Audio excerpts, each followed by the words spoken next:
Okay, welcome everyone. Thanks for taking the time today. My name is Luvana Seetamraju. I work with IFITS, which is the Institute for Inclusive and Transformative Scholarship. We are also the Office of Undergraduate Research.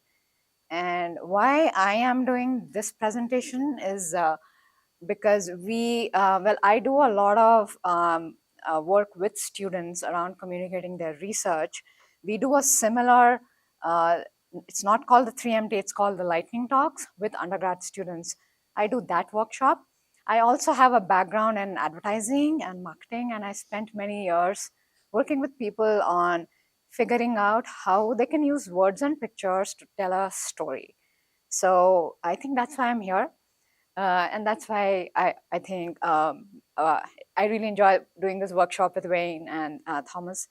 So that's kind of my background, but I primarily work with undergrads on campus. Our office supports students doing undergraduate research. So today this is the first of two workshops.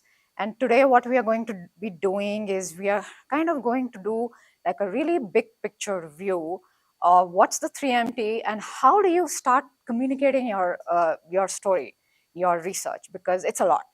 So we'll kind of go over that. And the next workshop, we'll talk about the slide, because that's like the second part of your 3MT, your slide and then your talk. So kind of start off with that, but we'll kind of do quick introductions, go around the room. There's not a lot of us. So if you can kind of share your name, your major, I may not be applicable since you're all grad students or doctoral students, or your scholarship area, and one thing you want to learn today. So maybe start with Holly. My name is Holly. I am a PhD student in biomedical engineering, and I decided to learn more about how the 3 minute thesis came. Thank you. I'm Rocco. I'm a student in master's for mechanical engineering. I just want to learn more about thesis structure. Okay. Awesome.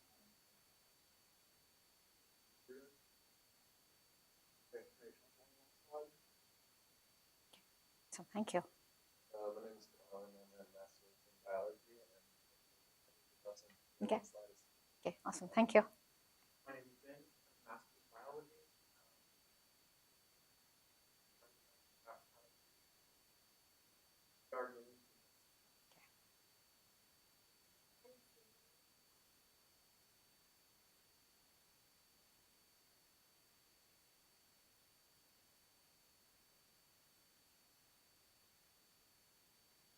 And I hope to.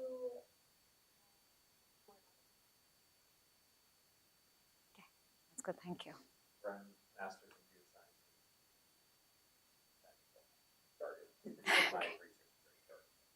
Yeah, we will go over that. I have a slide with all of that stuff. Okay, thank you. My name is Nina. I'm a PhD in the law program, and I would like to learn how to have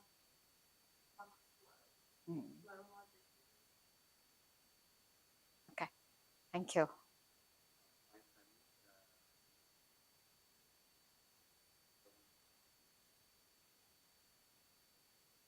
Okay, I mean, welcome. Yeah, we will be going over all of that. At any point, if you have a question, please raise your hand and we'll address that. We'll also have time for questions towards the end. And with that, we'll jump right into it. So what we will do today, for the hour that we have, we'll go over the 3MT basics. So what really is the 3MT? Then we'll talk about what's your task, what's your job at the 3MT, what are you there to do? And then we'll dig into what some of you talked about, that how do you really go about structuring that talk. We'll also look at some 3MT videos that I think are really good examples. Then we'll talk about them a little bit, and then we'll have time for questions, and then we have a slide on next steps.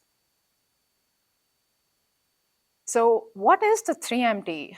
As some of you may have already researched this or already know, it's a global competition that requires you to share your work in 3 minutes with one slide.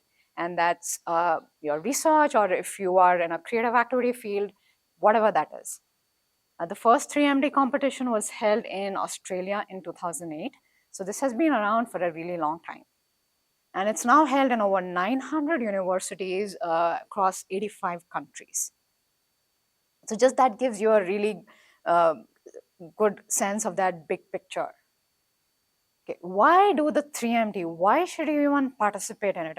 Apart from the fact that you get, there's a prize, there's a financial stipend. It's a great way for you to develop your academic presentation and research communication skills. Again, why that is important? Because you are already communicating about your research and will be talking about your research to many people. You know, if you are like, for example, if you are writing a grant, that is communication about your research. You need to know how to put all of that in a clear way that people who are going to look at your grant will understand. And many of these will not be from your field. They'll be policymakers, they'll be people from the NSF, NIH. So that is important, communication skills. Learning how to explain your research in language appropriate to a non-specialist audience. A very good example is your grandmother will ask you, well, what do you do? And then how do you explain it to her in 2 sentences before she says, you know, what you say is not making sense, I'm going to go and bake. Meet other awesome researchers. You've already met a few of them here. It's a great way to network and meet other people who might be doing similar stuff, with whom you might have potential to collaborate someday. It's an excellent networking and professional development opportunity. And of course, you can build your resume, put it on your resume and say, I did a 3MD talk. These are some logistics that Wayne shared with me. I just put it up there. Most of you may already be familiar with it. The preliminary round for the Boise State 3MD is on October 30. So we are about 28 days away from that one. And the final round is on November 13. So which means you do have time. So whatever you take away from today, spend time thinking about all of that, and you should be in good shape by that October 30 round to be able to put together a good presentation. So what are you going to be doing there is present all of your whatever you're working on, whether it's your dissertation, your project, your thesis, or any other research in 3 minutes with 1 slide. So remember that part, the 3 minutes and 1 slide, very, very important. You only have 1 slide. You won't get more than that. The 3 minutes is also very important. You will get timed, and I'm not exactly sure how many points get cut, but every second you go beyond that, there will be points that will be deducted. So keep that in mind, very, very important.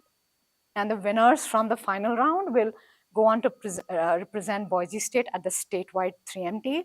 And that happens in February. It's usually in February. We don't have a date yet. Okay. It's usually worth Okay, so for that one, you still have time in case once you do get qualified here.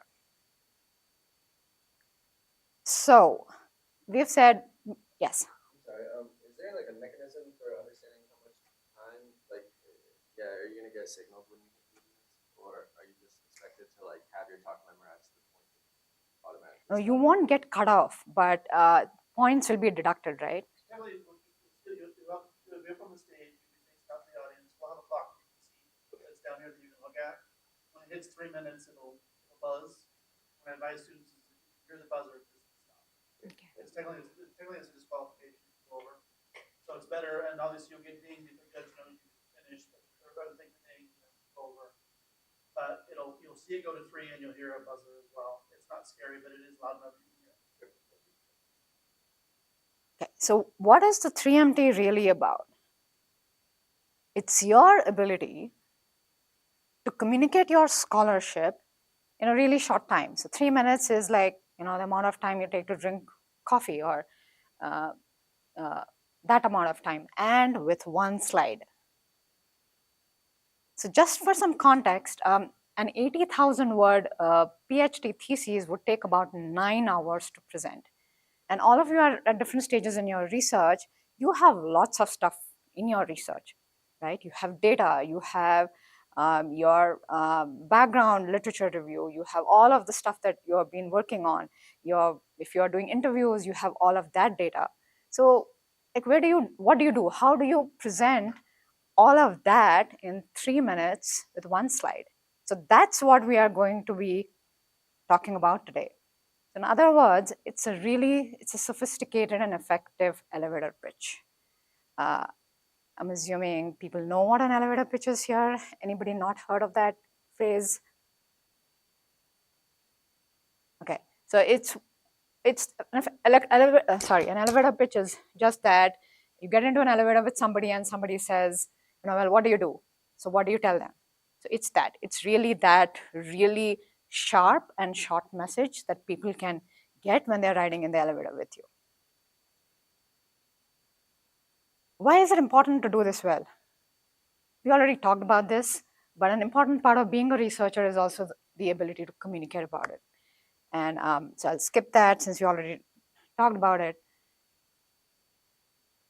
So in this slide, the 3 things I want you to be thinking about as you think about how do you talk about your research in 3 minutes. What is the goal? You need to be able to communicate complex ideas succinctly to a non-specialist audience. So this is where you talk about the jargon that comes into play. Remember that your audience is a non-specialist audience. That doesn't mean that they are not from academia, but they're not from your field. They're from other disciplines, other majors. They don't understand words and jargons in your specific field. So always remember who your audience is going to be when you're doing these 3-minute talks. Help them understand what you do. You've been doing this for maybe a couple of years or even more. You are very familiar with what you do. But your task is to help other people understand, that non-specialist audience understand what you do. The third thing, very, very important for the 3MD, get your audience excited and enthusiastic about your work. You obviously are enthusiastic about it because you've been doing it for a few years. But so your task is to get this group of people who's sitting in front of you equally or maybe a little bit less passionate about what you do. So the question there is, why should they care that you are doing this work? Why should they be rooting for you to be able to complete your thesis? And that is what is going to make them excited.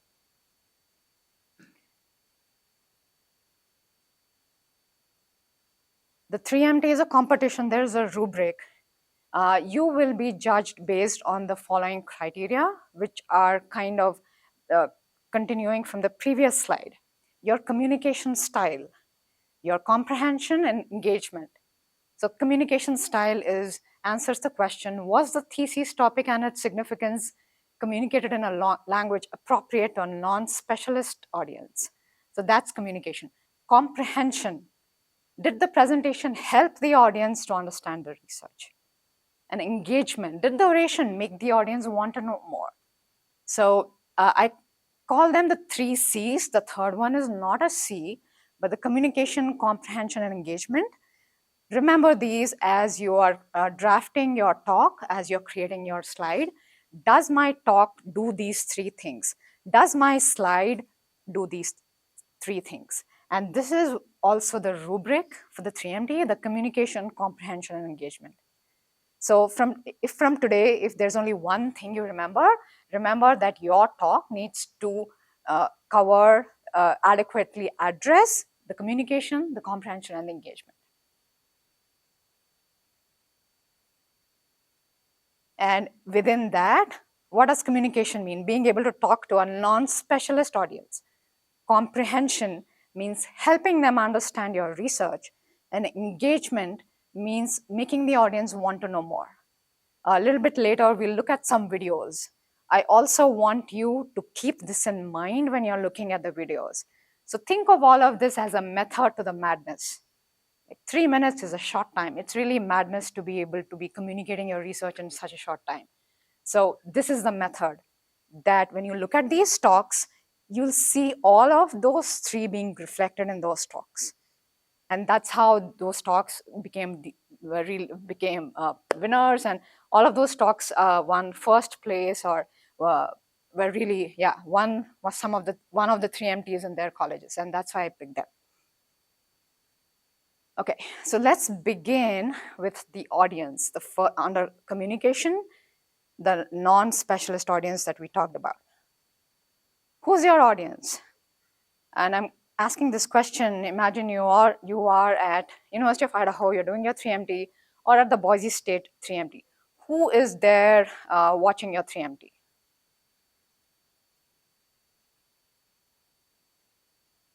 Other academics. Mm-hmm. Graduate or undergraduate. Okay. Public. There's students, there's public, who else?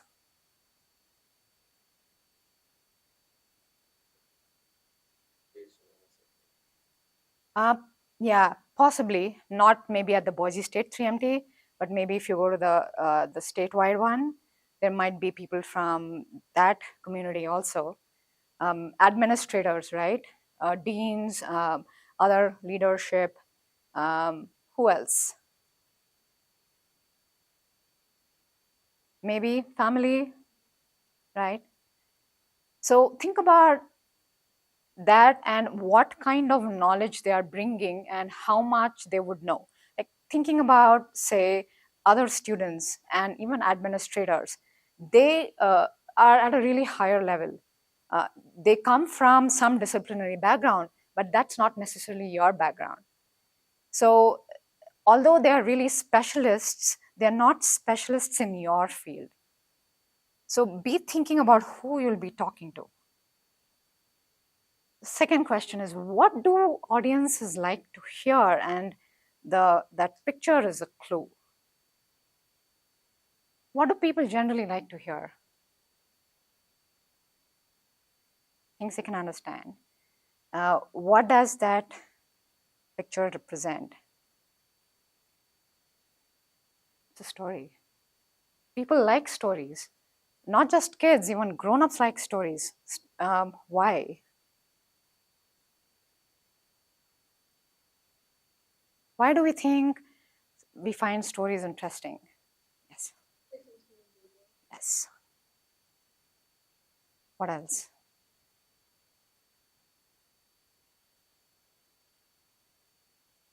Mm-hmm. They're memorable. Okay, what else? Yes. They're relatable. So these are all excellent points.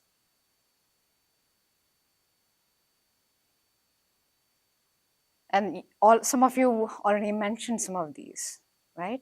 They're engaging, they're easy to understand, they're relatable, memorable. They have lessons. A story always ends with a good guy winning or something happening. There's things for us to take away.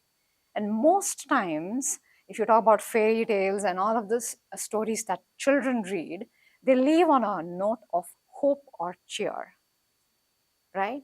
As researchers, what are you doing? You're trying to make the world or your community or your field a slightly better place through your work, right? No matter what you're doing, whether you are working on a chip based on DNA or whatever it is, that's your kind of goal, that making the world a slightly better place, right? So what are we going to do then? A good story also has a beginning, it has a middle and an end. Every good story, right? So what are you going to do? Your task is to tell the story of your scholarship. So remember the word story. And you're going to do that in 3 minutes and 1 slide. And we will now kind of figure out how you're going to tell that story. How are you going to structure that?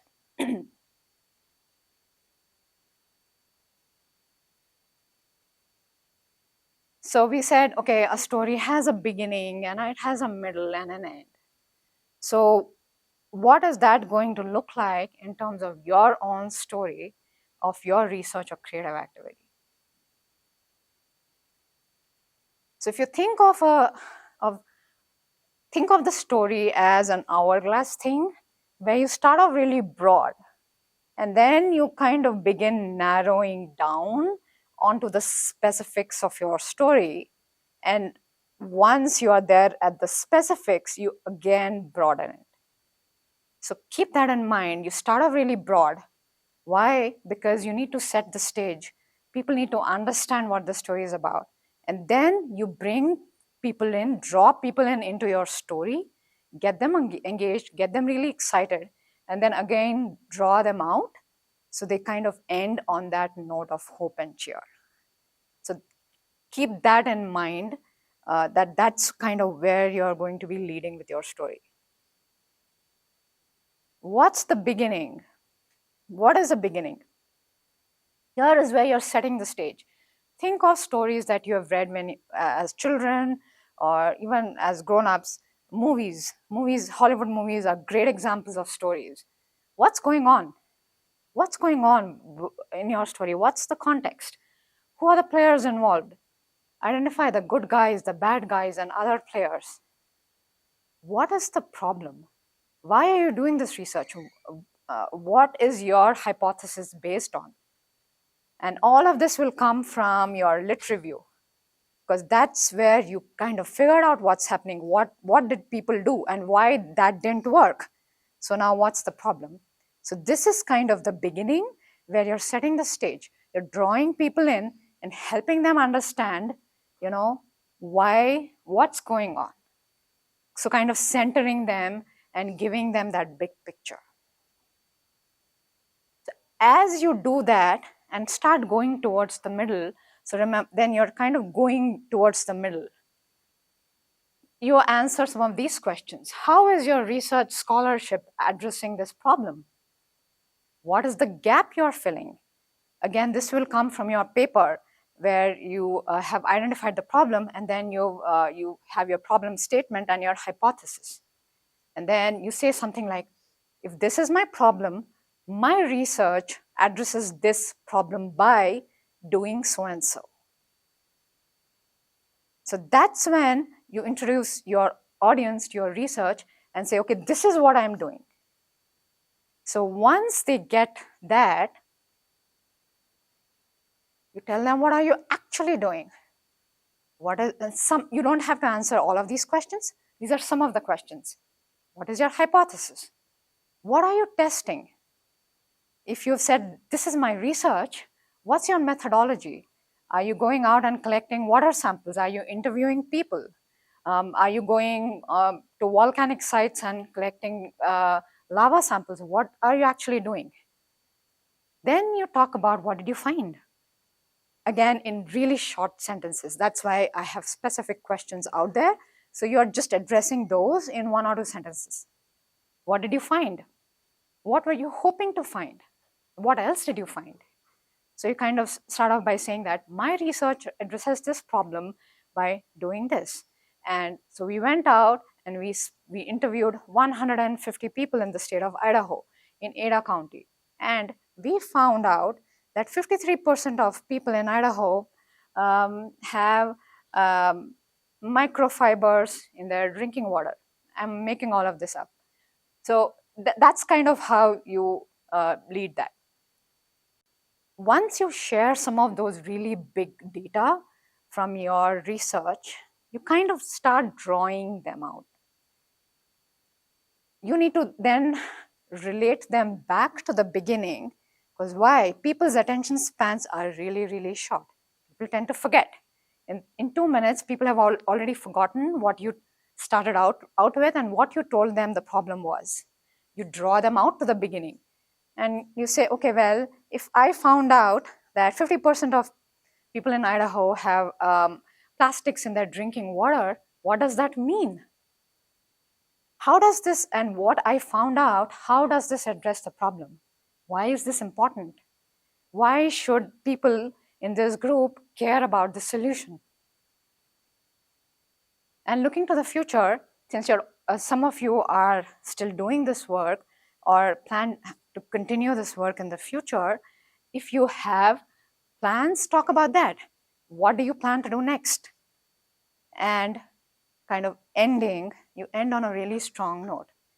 What is that one thing you want your audience to remember from your talk? Because also remember, on the day of the 3MT, people are going to be listening to 10 or 20 talks. And it's difficult to remember a lot. So focus on one thing you want people to take away. What is the one thing you want people, they see you, suppose I see Holly, I listen to Holly's 3MT talk, and I see Holly on the street one day. What's the one thing I want to remember about Holly's research? What does Holly want me to remember about her research? Holly works on, I don't know what you work on, infant biomechanics. So maybe I listen to her talk and I see Holly and I'll remember, she's the one who works on keeping babies healthy. That's enough. I don't need to know what infant biomechanics is. I need to know how it's going to affect my life. And say I have kids I do have kids, but my kids are not babies anymore. But I do want to know that my friends have kids and the work that Holly is doing is going to help their lives, is going to keep babies safe. That's all I need to know. And that's why I care about her research. That's why I'll ask her, Holly, how's your research going? So kind of be thinking about all of that. Okay, all of that, I'm going to stop talking. We'll look at 3 videos, or maybe 2 if we have the time. Almost out of time, right? No, we start at 1:30. Yeah, we have time. Yeah. Okay. So when you look at the videos, these are all 3MT talks. These are all students who won the 3MT talks in their institutions, and they're also really good. Be thinking about those 3 C's, the communication, comprehension, engagement. After we look at the video, we'll kind of talk about what we liked, what we didn't like, because nobody's perfect. And kind of see, maybe that will help you all frame your own talks. Also, see what you notice. Think about how that video makes you feel, because that's one of the things we're trying to do, right? We want to engage people. We want to make them feel why this is important. And we want to make them care about our work. And also, the other thing I want you to notice is what moves is the presenter using to engage you. Look at their body language. Look at how they're standing. Look at how they're talking. If they're moving around, notice how that is happening. Because all of this comes together in creating that impact. Okay, so this is the 3MT thesis winner from Stanford this year.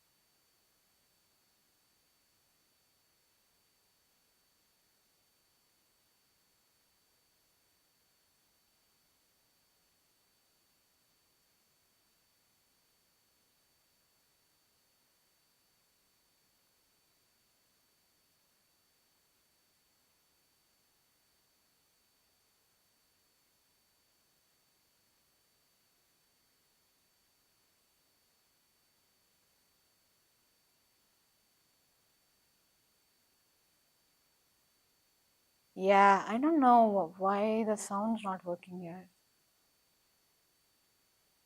Not there.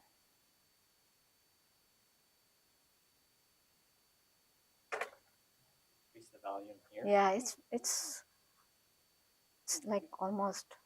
Yeah, it is all the way up. Yeah.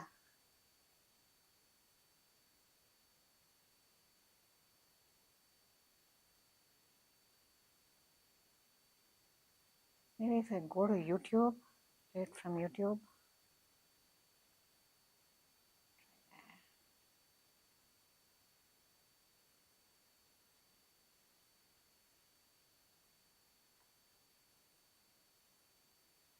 Okay, we'll try this because it's really kind of an important part of the workshop for you all to be able to watch videos Otherwise, we'll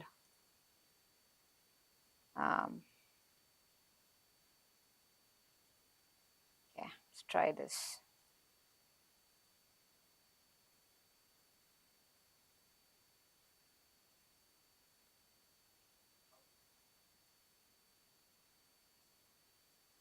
The audio link is bottom right.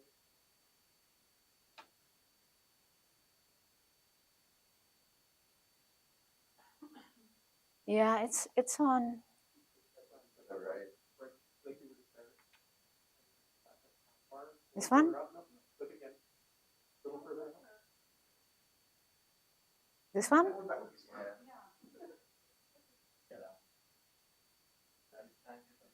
Speakers? Try that.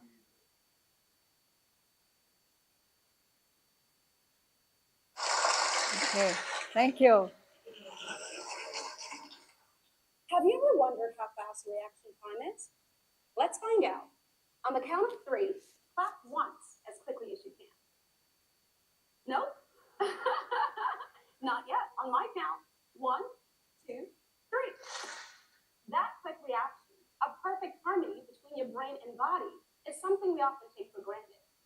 But however, there are millions of people with Alzheimer's and Parkinson's disease whose slowdown becomes a daily reality when they can't do such reactions.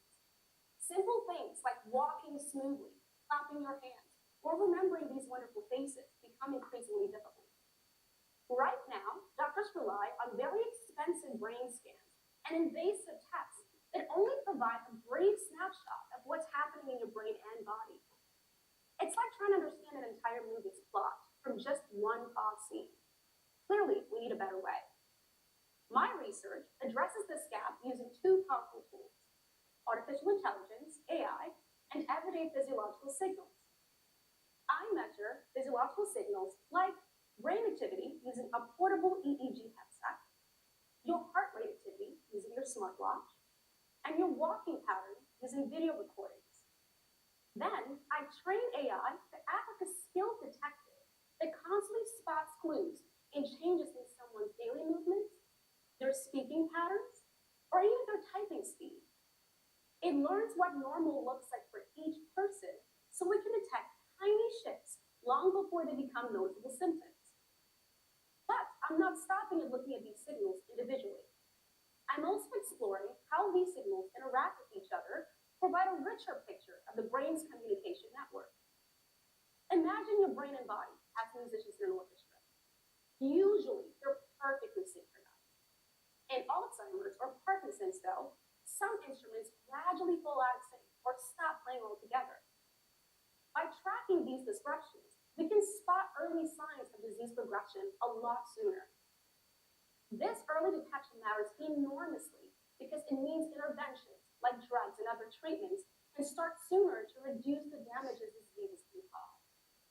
Imagine being able to track your brain health as easily as you can see your daily steps, or even knowing your heart rate activity right from the comfort of your home. Okay, now let's finish with one more synchronized count. On my count. Ready? 1, 2, 3. Next time you clap, whether it's cheering at a game or celebrating a loved one celebration, remember, these are the moments I'm working so hard to protect. Thank you. Okay. What did you all think about that? That's what you remember, right?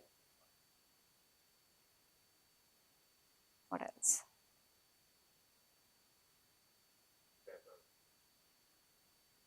Mm-hmm. Mm-hmm.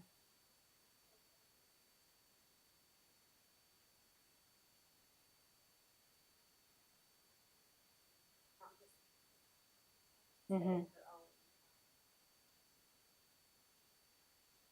Mm-hmm. Small, stop. Yeah.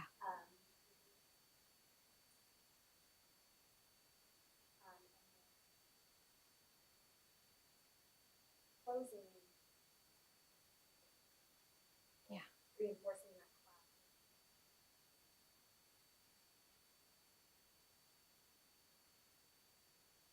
Yeah.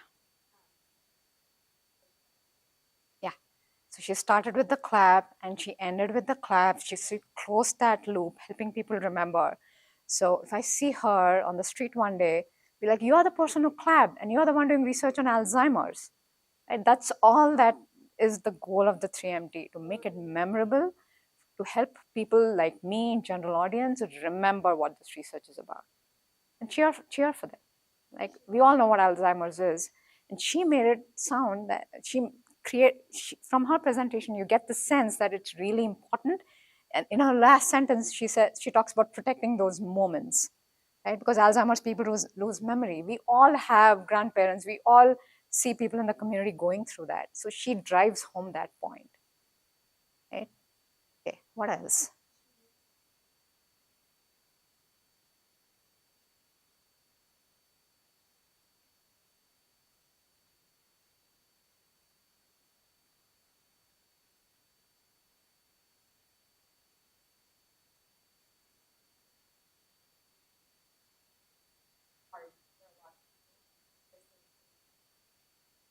Right.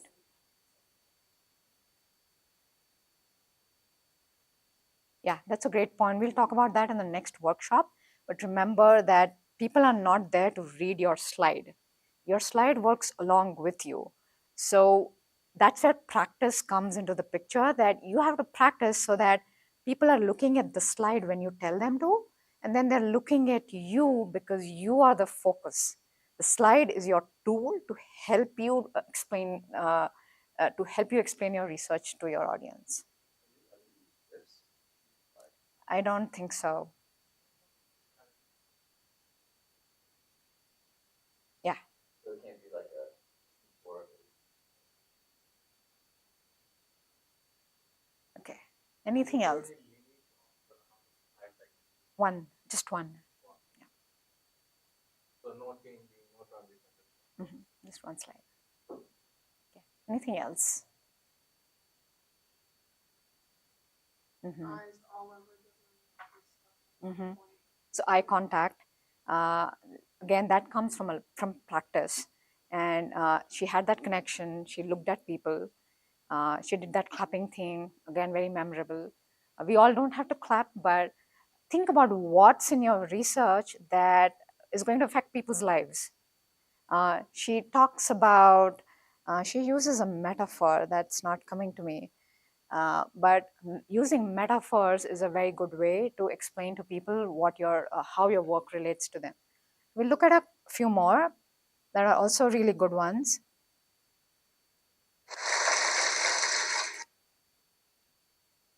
Next one.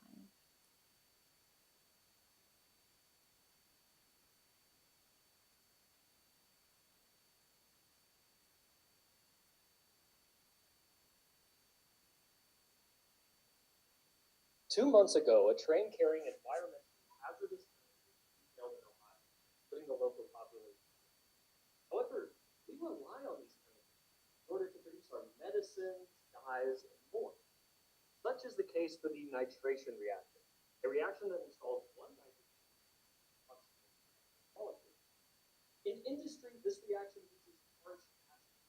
However, we know that certain bacteria and fungi perform the same reaction in nature under environmentally friendly conditions. In order to leverage nature's chemistry, develop a greener method to produce these medicines and dyes, I decided to investigate the rules that nature has in place to perform this reaction. Now, specifically, there are two proteins we know of that perform the nitration reaction. I decided to zero in on the lesser studied of the two, a protein called RUF-O. You can see in the central green circle, I was successful in crystallizing RUF-O, making it solid. Doing so allowed me to hit the crystal with X-rays, which produced a set of diffraction images, from which I was able to pull out structural information. And this methodology worked. I have generated the second ever structure of a protein that performs the nitration reaction. A wise man once said, "First is the worst, and second is the better. And third is the one with the treasure chest." Maybe that's something my friend in elementary school said. But in actuality, being second is a big deal, because it's allowed me to look at the core of my protein RUF-O, the site of where the chemistry actually happens. Interestingly, the core of RUFO is widely different in positions. There are less charges, more open. This is highly unusual, as proteins with a similar function often have a very similar structure. Results suggest that the nitration reaction is far more complex than we originally anticipated, and may allow us a higher level of control in designing our reaction. As a next step, I've identified over 50 proteins that may perform this nitration in online searches. Proteins serve as the aforementioned treasure chest. By analyzing this larger set of structures, I'll be able to completely uncover the rules nature has for this reaction. Currently, the nitration reaction used to produce our medicine. My research promotes a future where nature's chemistry is leveraged to perform the same reaction with the same medicine design without the need for environmental testing. This one's for you, Ohio. Thank you. Okay, thoughts on this one?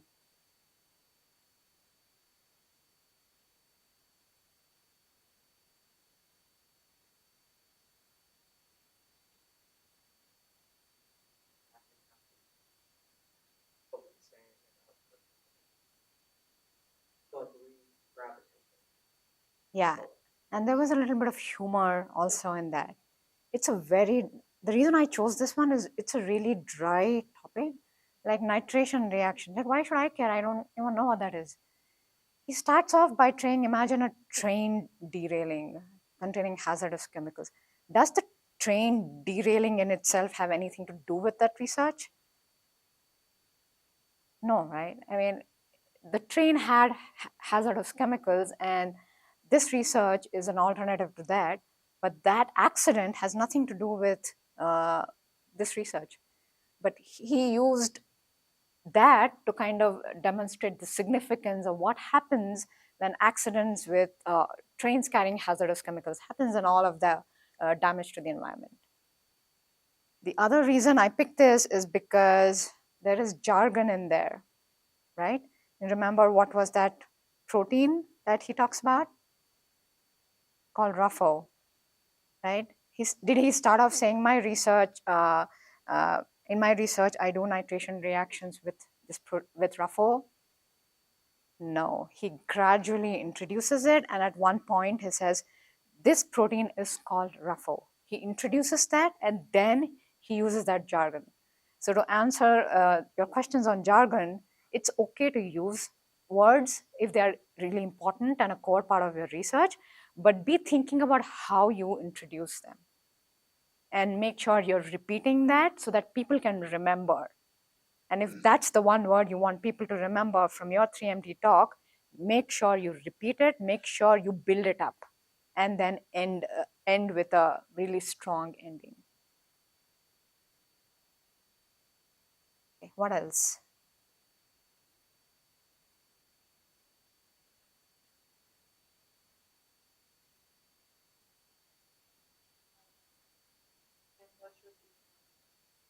Mm-hmm.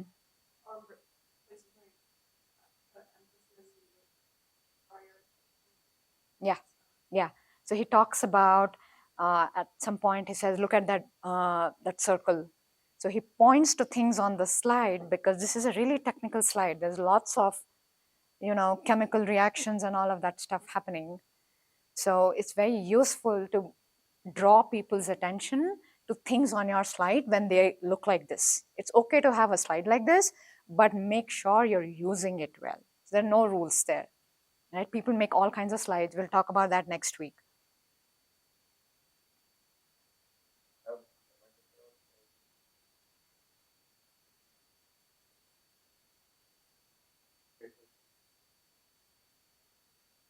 Okay, let's look at one more, I think, and then we'll kind of have some next steps and to-dos.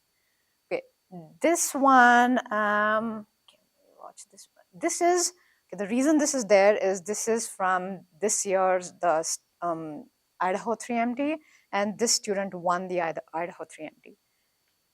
That's the only reason it's there, because it's the same audience, it's the same platform, and I thought it might be interesting for you all to see this.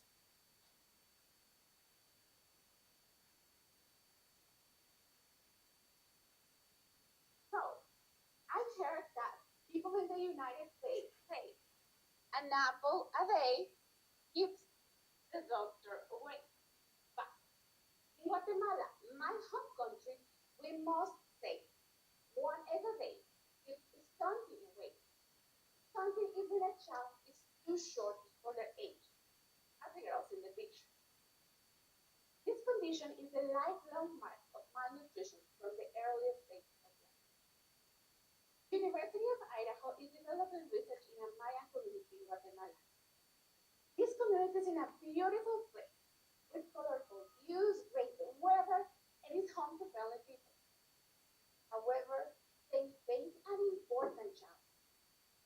6 out of 10 children under 5 are stunted, and 3 out of 4 families are food insecure. In other words, they don't have enough nutritious food. The consequences of stunting are irreversible. Stunting reduces learning capacities, limits job opportunities, and increases the risk of infection and chronic diseases like hypertension and diabetes. One of the reasons of stunting is that children do not lack protein because they are so expensive for many families living in rural communities. Eggs could be a viable protein source, but they're still expensive for many families living in poverty. For over 6 years, we have studied 10 indigenous families in Guatemala to understand the advantages and challenges of maintaining a household egg production and its benefit to their children's health. For this pilot study, we're working with families who build chicken coops and receive training on hen care and egg production at home. We interview parents and collect data on their socioeconomic status, food security, egg production, and we measure their children's bone health and nutrition status. Our findings so far have been encouraging. Children who eat one egg a day are more likely to have an appropriate height for their age, implying that egg consumption can prevent stunting. So we know that the socio-ecological causes of stunting are diverse and not easily addressed by a single intervention. But the message that we have for local authorities and donors is clear. According to the World Bank, every dollar you invest in nutrition will return into $3 more. So, investing in children's air consumption can help them to create stronger communities and have healthier kids that can have a better and beautiful future, as beautiful as their surroundings.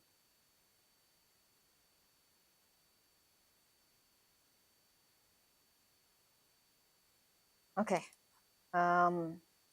Thoughts on that one?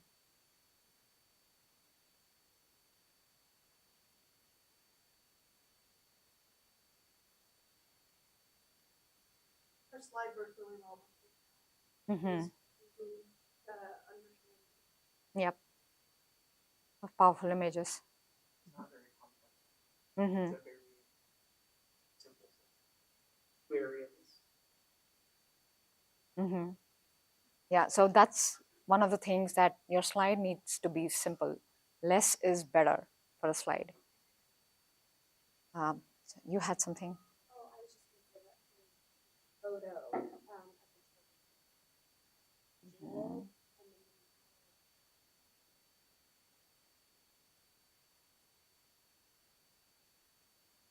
It was really, really simple.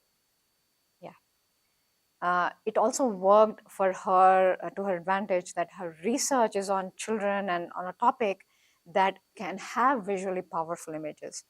Your research may not have something like that, but for that you need one question for you to be thinking about is how does my work affect the world around me? If I do not do this, what will happen? Like if donors don't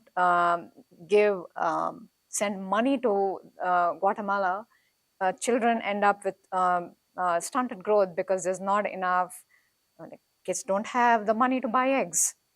So that's the consequence of what will happen if this research is not given the funding it needs. So be thinking about that, because that's what makes people care. That's what that's where all of those emotions are. That's what creates that engagement. Okay. What else? Yes.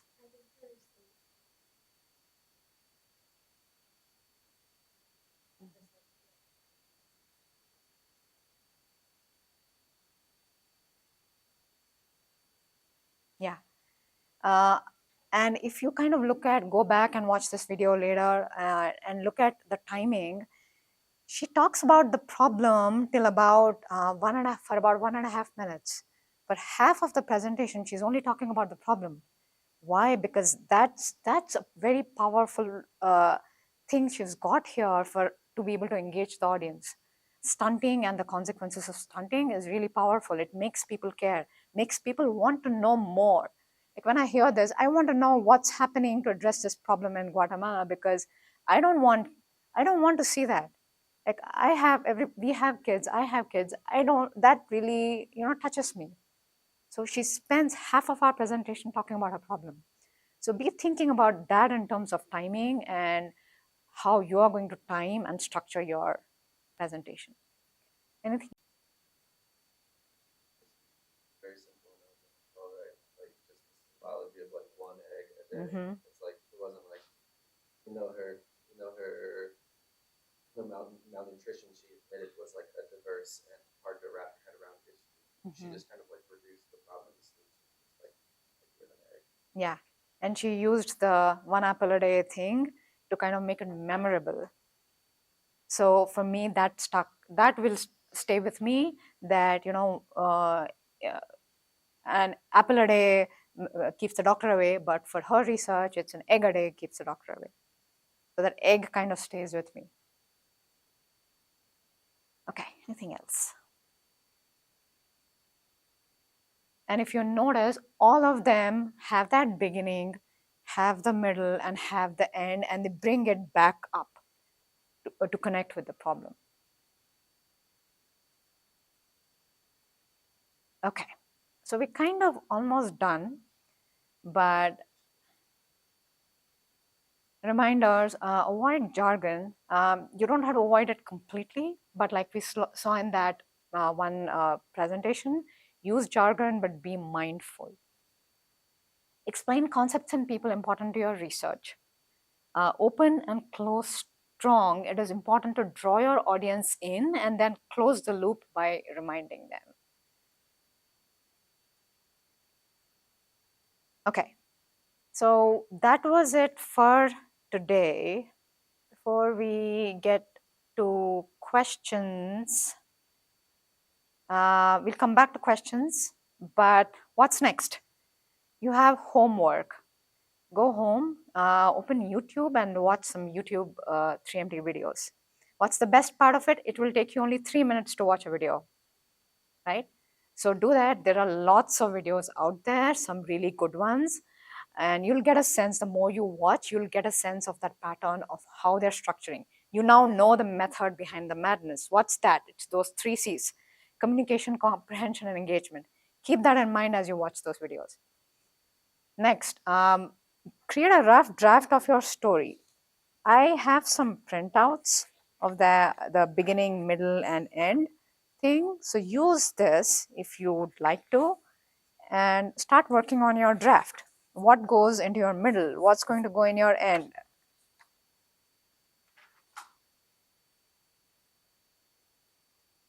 Have an outcome in mind, like that last one. What was the outcome? She wants everybody to know that kids in Guatemala don't have enough nutrition. That was the outcome, and I think she achieved that. Think about, what do you want people to remember after they hear your talk? And then start fleshing out your story. There are many storytelling techniques out there. You might have gone through those in your English 101 class or some other class, but news stories, that's a storytelling technique. Hollywood has many storytelling techniques. So there's no one way to tell a story. There are many ways, many different ways, many effective ways. So be thinking about all of that. Next week, okay, practice. Once you have a rough draft, the best thing is to stand. I recommend standing and not sitting, but because it really affects your posture and the way you talk. and your body language. So stand and practice. The more you practice, the more you'll see areas for improvement. Get a friend, a roommate, or somebody to time you, give you feedback, and use that opportunity to practice when you can.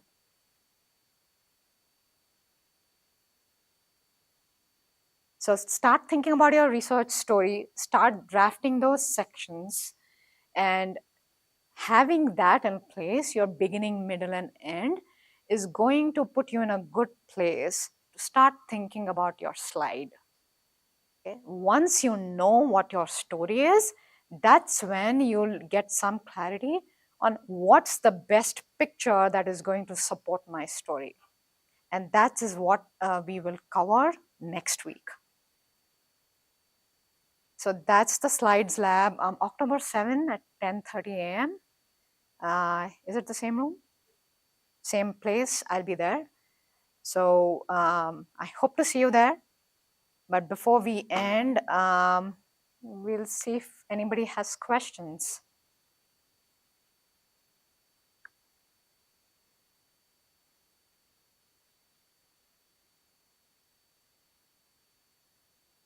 How did that make you feel? Are you